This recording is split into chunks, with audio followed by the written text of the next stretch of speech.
This podcast is sponsored by the Club Women's Network.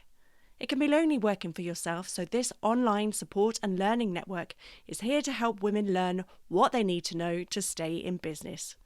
They meet online twice a month and in-person meetups too.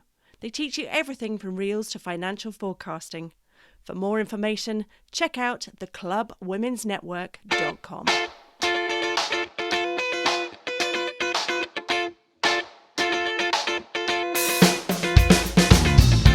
Hello and welcome to the Mum Mind podcast, or How to Stop Your Mother Falling Out of Your Mouth. I'm Stef McSherry. I'm a preschool activity and behaviour specialist, and I created the programme Kinderama to support younger kids' development. I'm also a mum of two. I'm Bethan O'Riordan. I'm a mum of three. I'm a psychotherapist and I run the online parenting support, the CAM Parenting Community. So each week we answer one of your parenting questions and share our experience to help make your life easier. If you have a question for us, email us themummind@gmail.com. And don't forget to hit the like, subscribe button, whatever you're listening to us, because that helps us create more amazing free content for you guys. Yes. So this week we have a guest. We have a very special guest because we always ask, what do you want us to talk about? And one thing we always get asked is, my husband and I are thinking of breaking up, or my partner and I have broken up. What do we do? So I'm going to ask our guest, Louisa, to introduce herself and then we will get into it. So over to you. Hi, I'm really excited to be here. I'm Louisa Whitney and I'm an accredited family mediator. So I help couples answer the question, what happens next for them with regard to money, kids, property, investments after a separation. And my primary focus is always about minimising the impact of any split on any children involved. And I think that's where you're fairly unique, right? Because your mediation involves the children. It's not just between the adults in the room. So it can involve the children. It involves a permission from everybody, including the children. So it doesn't happen in all cases, but it's something that can happen. And I'm not unique in the sense that there are other child inclusive mediators in the country, but there aren't lots and lots of us. I think mediators are unique in separation in that we're often the people that hear both sides of the story. Yeah. So, that gives us a perspective that perhaps other people don't have. And mediation, just to clarify, because when I first heard that you were coming on, I was thinking a mediator is somebody that tries to repair, but you're not that. This is somebody is definitely splitting. You're just trying to keep all the parties communicating. Would that be the right way of putting it? Exactly that. So I'm not a couples therapist. I'm not trying to get people back together again. People come to me once they've made the decision that they're going to separate, and they've got to work out where everybody's going to live, when children will be with mum, when they'll be with dad, and any other issues that have cropped up along the way as well. It's great because I don't know what the law is in the UK, but I know, I'm going to say I know, I'm going to redact that and say I think I know that you have to be separated for 6 years before you can get divorced. So the mediation process is really important, because what are you going to do for those 5 or 6 years? Okay, so in England and Wales, no, you don't have to be separated for 6 years before you get divorced. You can just get divorced. Before, you used to have to say, my marriage is irretrievably broken down, and that is because, and reference it with regard to one of 5 facts. Now, since no fault divorce last year, you can just say, our marriage is broken down and we would like to divorce. So you don't have to lay the fault anywhere.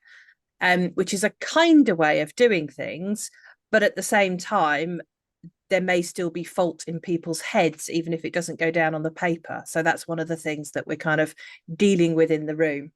Yeah.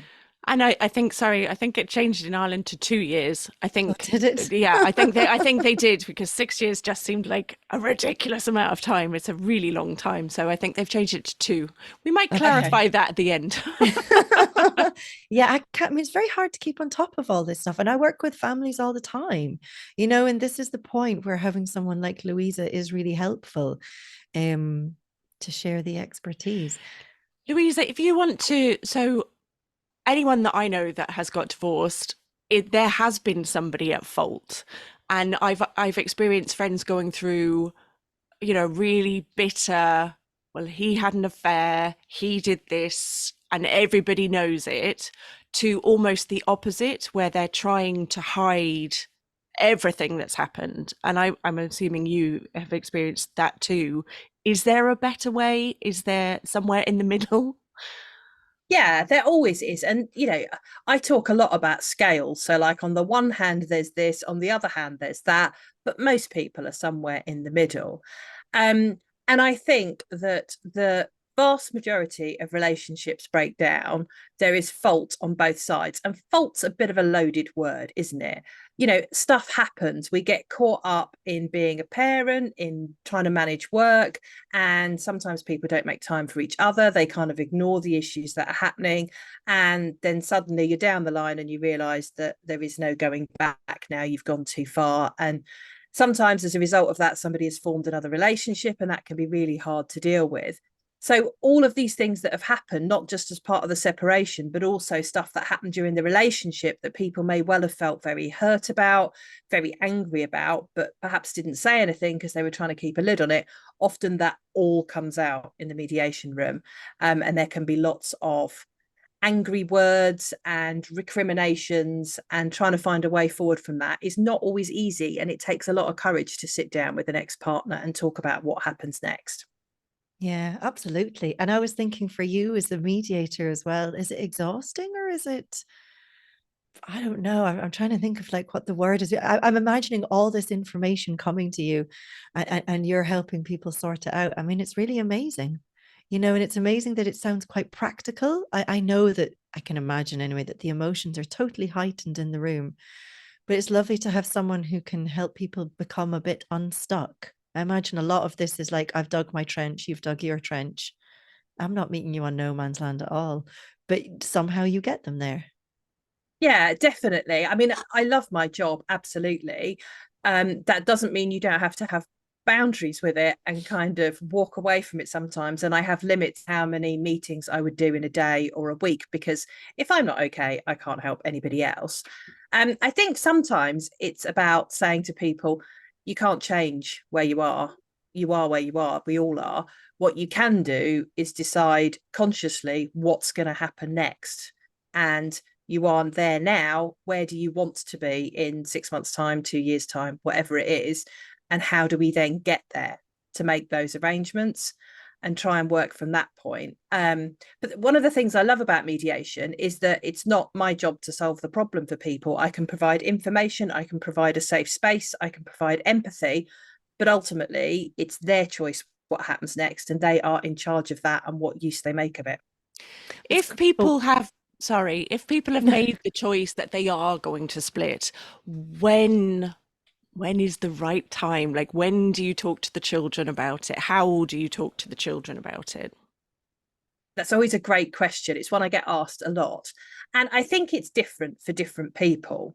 And as with all things, there's a balancing act. So on the one hand, I have people that ring up and go, we made a decision to separate last week. Can we come in? And I'm a bit like, well, we can have a conversation, but you may find that there's a bit of grieving and a bit of recovery that you need to do before you are in any way equipped to start having conversations about what happens next. Sometimes it can be helpful to say, right, what's going to happen for the next few months? Let's just do that plan. Let's then take some time to look after ourselves and then think about a longer term plan. But on the other hand, I also have people that come in and say, well, we separated 4 years ago and we've taken the time to heal. We've managed to sort things out. And now we just need to sort out the kind of final last bit arrangements. So there's always that kind of act. And I think one of the things people worry about is, do you tell your children when you have no idea what's going to happen next? So they're going to ask you loads of questions that you can't then answer, which feels quite uncomfortable, I think, for a lot of people. Or do you wait until you've sorted everything out so you can give them answers? But there's going to be that period in the middle when they're probably going to know something is up. And the amount of people that say to me, our children don't know. Well, I think children often know. Children are hardwired into mum and dad, and they know when things aren't right. And they read stuff, they see stuff, they hear stuff. They know about separation and divorce. If you think about statistics of how many people separate, odds on your children are going to have other children in their class, within their peer group, whose parents have separated. So they will know stuff about separation. They will have an idea of what happens. And that can inform how they feel about it. If they've got friends whose parents have a nightmare separation, they might worry that that's going to happen to them. If they've got friends whose parents have separated and it's all friendly, that may lead them to believe it could be friendly. So children are often far more clued up than we give them credit for, which I'm guessing you guys know already. Yes, this is like the Bethan, crux of our work, isn't it? You know. Bethan, Okay. I know we talk about being honest with kids. Like, Bethan, how honest do you think people should be about what's going on? Like, you often talk about, you know, if this is adult material, we keep it to the adults. You know, we're not divulging the whole kit and caboodle Yeah. here. I mean, if you could ask me an easier question, No, Steph, I'll sorry. take that. I'll take that question instead of this one. So I think it's about knowing your child. You know, I think it's really important to know, like, so before our call today, I spoke to two parents who had children. They had like six children between the two parents, right? Totally separate families. Within that, there was three eating disorders, one suicidal ideation, one self-harming, and one high-end anxiety. And one child hospitalized from an eating disorder was included in that as well. So out of those children, I would be very cautious because you don't want to fill them with more. Having said that, I always, always, always come back to this story of when I worked with a girl who was self-harming, and I spoke to the parents about the self-harm, and I said, her self-harm's gone really bad. You have to talk to your daughter and say that I've spoken to you, you know what's happening. And they didn't. And when she came back the next week, her self-harm was like off the scale. I didn't think it could get any worse. And it had done because she picked up that her parents knew something, but she didn't know what, even though I'd said, I'm going to talk to your parents. They will know, they will come to you. So I think this is where support for the parents is absolutely essential in navigating it. And I wonder, maybe Louisa, I mean, tell me if I've got it wrong. I've got things wrong before, you know. That sometimes I wish I could say to parents, okay, here's your 5 steps. This is what you do. But it's that you tell a child something and then you see how they respond and you see how they react. I mean, if things are total bonkers and upside down in your household, which we've all been through, maybe it needs to be said. Maybe kids are picking up on everything. But it's about telling the kids that they're still really cared for and keeping the parents' stuff out of it. I know. Yeah, I agree completely. I think parents often worry that they don't want to say the wrong thing to children in a separation or be accused of saying something that's negative. And so sometimes that can lead them to not talk to their children at all. And I know there's been surveys done and statistics on children, a significant number of children feeling that no one talked to them about their parents separating. They didn't know what was going to happen and what it meant. So I think it's really important to have conversations with children, but not to have them from the point of view of trying to blame the other parent. It's just about, this is happening, and let's talk about the questions you might have, let's talk about the worries you might have. One of the things that I really think is brilliant to do in mediation is to talk about how we tell the children. So to plan it, so you're going to do it together, you're going to have key messages that you want your children to take away from that. And I usually say the key things you need your children to know are that they're loved, that they're still free to have a relationship with both parents. You know, dad's not going to get cross if you mention mum, and mum's not going to start crying if you mention dad. And that it's not their fault as well. It's a common thing that comes up when parents tell children, if I'd kept my room tidy, if I'd been nicer to my sibling, would this not have happened? Oh, So I know it's awful, isn't it? For them to be carrying that would be horrible. So for them to be able to have that conversation and for you to be able to cut that off right at the start and say, this is not your fault. This is a decision we've made. And people often think, what's the reason? Well, you can just say, we're not making each other happy anymore. We don't think that we are happy people living together, those kind of things. And then just see what unfolds. Your children might go, yeah, we guessed this was going to happen. And then, yeah.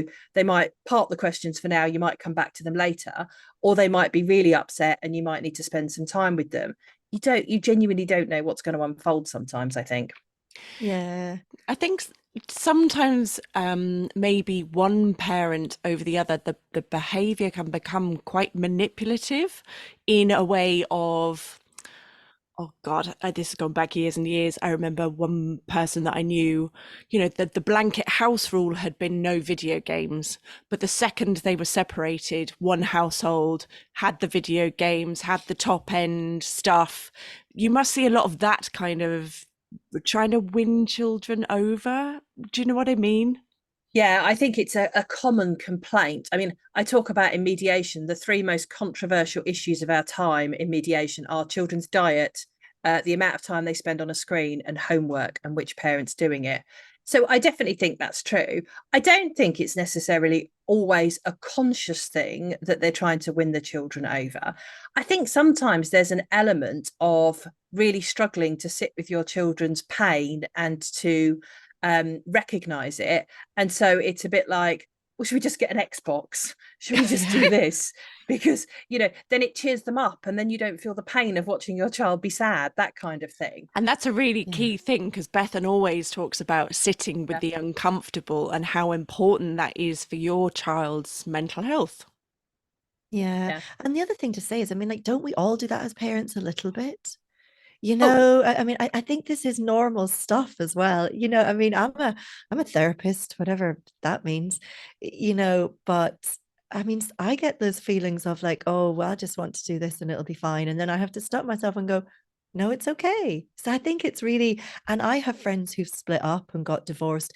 And I think logistically as well, because I mean, this might be stereotypical, but with my friends, this is what's happened. The mum was on the lower income because she took time off to raise the children. So she has less money. So it's really tricky then when dad takes them on all these, like, I'm thinking of one of my good friends, kids got taken off to Florida and she took the kids on a caravan holiday. But, and that can be really tricky, but I mean, I think the biggest thing out of all of this is that children know how we feel about them, right? So we have to say, this isn't your fault. We still love you loads, but we then have to act like it. That's a really important part, because then parents get into all the blame and the this and the that, and that just has to be parked to one side to raise the child. definitely. And I think you also have to think about the views children can take on things. So sometimes if children perceive that one parent is more upset than the other, or they're somehow been wronged, they can then feel that they've got to protect that parent because they worry. So, I think it's a really difficult thing when you've lived together in the same house and you separate. You are both going to have periods of time when your children are not with you, and they are going to be longer than they were before. And that's a very difficult adjustment for parents. I think, if you take the stereotypical view that you were talking about, Bethan, which is stereotypical because it exists quite a lot, but it's Yeah. not the case for everyone. Mum has always been around for the children around school hours, and she's now facing the fact that there's going to be weekends, time after school, when the children won't be with her. And there's a grief in that, having Yeah. to allow and trust that dad can do this, even if he hasn't necessarily always done it. And for dad, even if you come back and you've worked long hours, when you come back to the family home, you can see your children's toys out. You can go and stand in their bedroom door. You can see them in bed. To come back to a place then where the children aren't there, it's really, really hard. And being able to recognize the grief for each other, I think, is really, really helpful. And to try to avoid that situation where children start saying, I don't want to go and see the other parent because they're worried about leaving that parent because they think they're sad. I know they're sad. Children pick up on a lot. I can remember I was dealing with something, and I did a really cheerful bedtime with my son because I'm all cheerful and we're doing a story and we make it nice. And then I tucked him into bed and I said good night, and I said, you okay? And he said, yeah, I just wish you weren't sad. Oh, And he knew, because he's a yeah. emotionally sensitive person, and even though I'd done my really cheery bedtime, they knew. So we can think they don't know, but they do. Along with Yeah. that kind of grief process of not spending the kind of 24/7 with your kids, there's also an element of letting go of control, I would imagine. So, if one parent isn't doing all that's expected, the other parent can't control that. and has to kind of let go of that and accept that that's the way that parent is going to parent. Would that be true? Completely. You know, if you're the parent that has always had the balls in the air with the kind of communication from school, the school events, the doctor's appointments, the dentist appointments, then in order to hand that ball over for a bit, you've got to trust it's not going to be dropped. And sometimes you really might not trust that that's not going to be dropped, despite what the other person may say. So I think it's a really difficult thing to do. There's somebody that I know that I've worked with a lot who did a circle of security parenting course, and she talks about, you know, there's the parent who's holding the child with the hands, and then the parent that's not with them is the hands around the parent that's got the children's hands. And that image is really powerful and has always stayed with me. And I like it as a way of thinking about it, but I think it's challenging for a lot of people when there's a lot of emotions running high.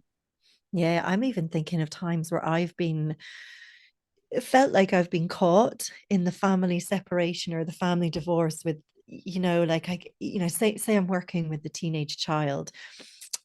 Who's the point of contact? Because the mom says, right, you can contact me because I'm paying. And then the dad says, well, I would get text saying, I don't normally get included in things. So will you include me as well?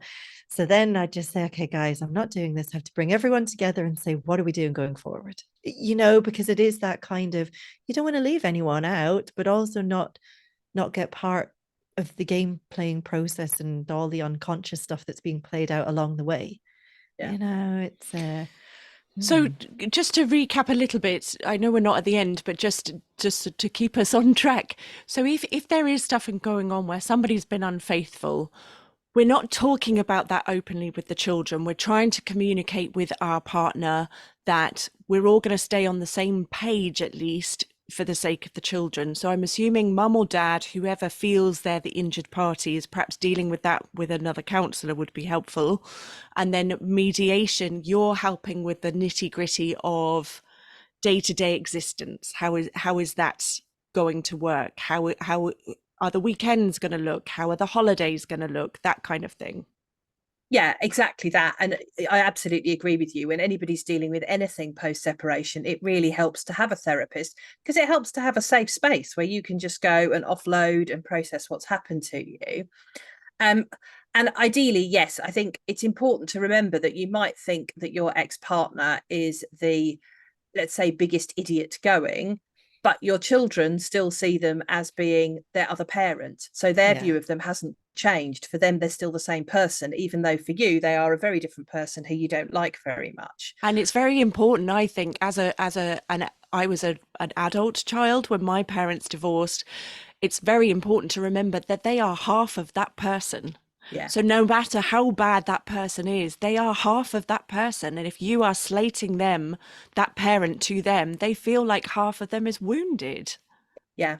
And I think particularly for children, they kind of instinctively know that they're half mum and half dad. So if mum now hates dad or dad now hates mum, that has to create internal conflict on some level, even if the child wouldn't articulate it as that, because that's sort of, quite a mature thing to understand. And that's why all of this research we've seen says that it's not separation that causes issues for children. It is the fact that they get caught up in parental conflict between mum and dad. So if you can keep that away from them, they are much likely to fare better and not have long-term negative effects. And I think, co-parenting is really hard.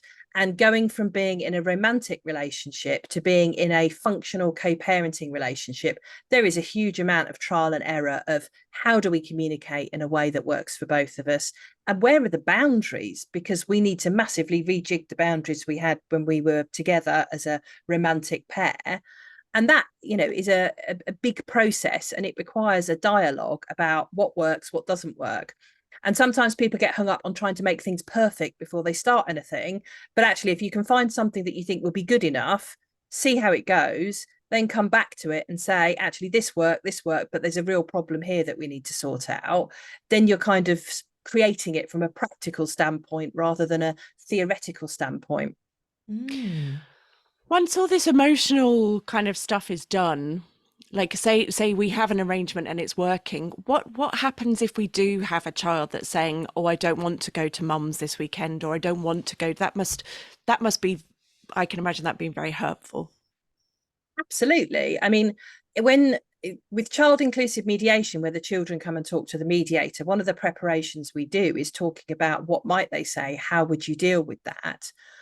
Often, I think it's not so much about I've suddenly decided I don't want a relationship with one parent. That can happen, but it may be more about something that's happening. So, examples of things that I've seen come up. We really like spending time with dad, but he does all these different activities with us and we're exhausted and we'd actually like to just chill out. Or sometimes there can be issues that are completely unrelated to the parents themselves. When I was doing my training in child inclusive mediation, we got told about a situation where basically there was a family pet that the child felt responsible for, and that actually led to them not wanting to go and see mums because of some issues with that pet. And no one would have predicted that that was actually the issue. It just becomes, I don't want to go and see that parent. And then the parent that feels rejected is then having a go at the other parent saying, well, you're clearly turning them against me. And then it escalates from there. So having that safe space, whether it's with a child inclusive mediator, whether it's with the parents themselves or a therapist, where a child can actually explain what they're feeling, is so important.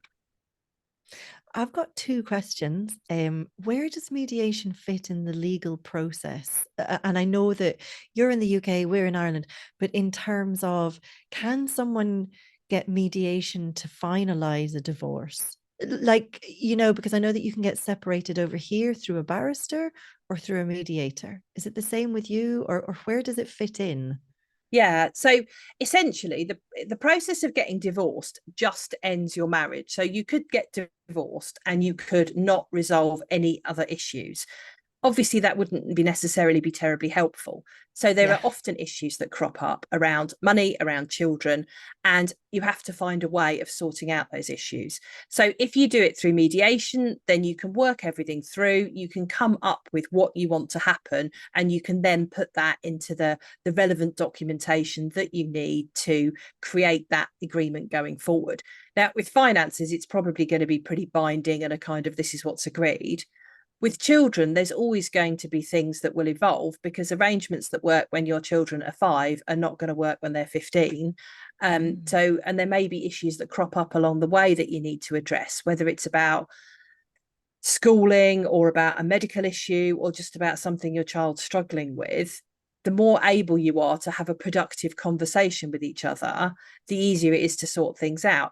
And you don't need to be Gwyneth Paltrow and Chris Martin holidaying with new parents and creating that wonderful thing. It can just be that you're just able to have a conversation when you need to.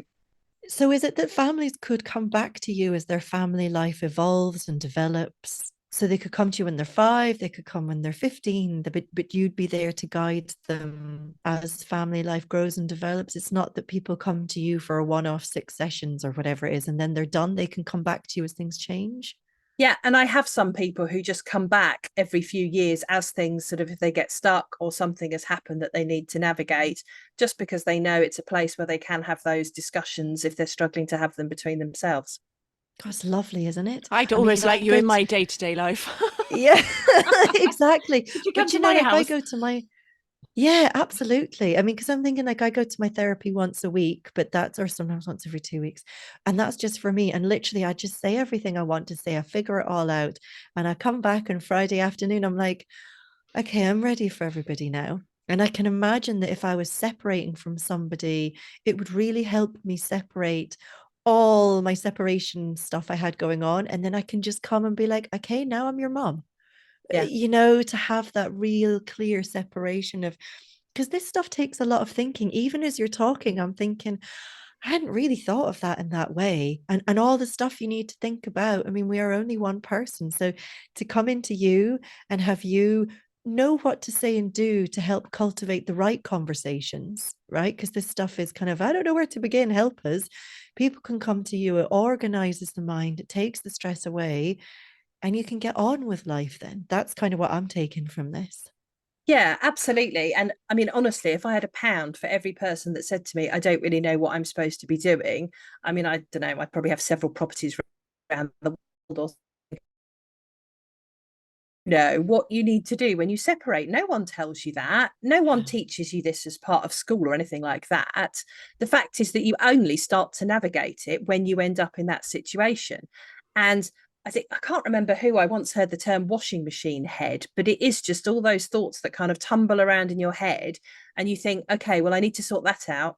Or, but I can't sort that out until I've sorted that out. Oh, but before I do that, I've got to do that. And, you know, you're tearing your hair out because you can't, it's like having a ball of wool and you can't find the initial starting point to pull it off.